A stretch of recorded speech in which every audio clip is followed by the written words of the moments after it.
పశ్చిమాసియాలో యుద్ధ జ్వాలలు తీవ్ర స్థాయిలో భగ్గుమన్నాయి. కాల్పుల విరమణ ఒప్పందాలు బూడిదలో పోసిన పన్నీరయ్యాయి.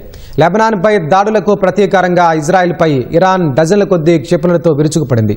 అటు ఇరాన్ వ్యాప్తంగా క్రూయిజ్ మిజైళ్లతో విధ్వంసం సృష్టించి నెతన్యాహు సేన ప్రతీకారం తీర్చుకుంది.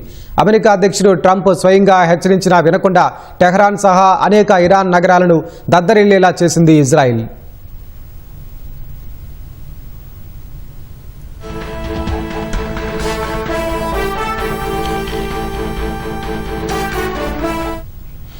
ఇరాన్ ఇజ్రాయెల్ మధ్య మరోసారి తీవ్ర ఘర్షణలు తలెత్తాయి.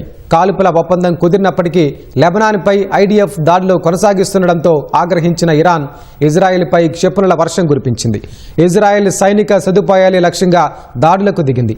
ఏప్రిల్లో కాల్పుల విరమణ కుదిరిన తర్వాత ఇజ్రాయెల్పై ఇరాన్ దాడి చేయడం ఇదే తొలిసారి.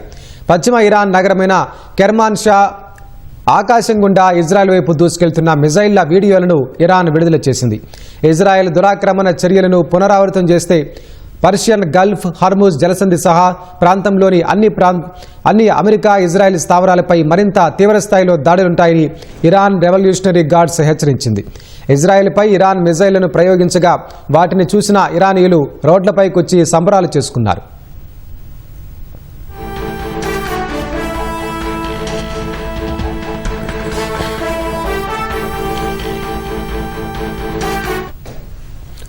ఇరాన్ మిజైళ్లను జోర్డాన్తో పాటు మిడిల్ ఈస్టులోని గగనతల రక్షణ వ్యవస్థలు అడ్డుకున్నాయి.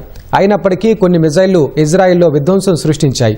ఆ దేశంలోని టెల్ అవీవ్ సహా పలు నగరాల్లో సైరన్లు మోగాయి. లక్షలాది మంది ప్రజలు బంకర్లలోకి పరుగులు తీశారు. ఇరాన్ క్షిపణులను విజయవంతంగా అడ్డుకున్నామని, ఉత్తర ఇజ్రాయెల్లో భారీ పేలుడు శబ్దాలు వినిపించాయని ఇజ్రాయెల్ డిఫెన్స్ ఫోర్స్ ప్రకటించింది.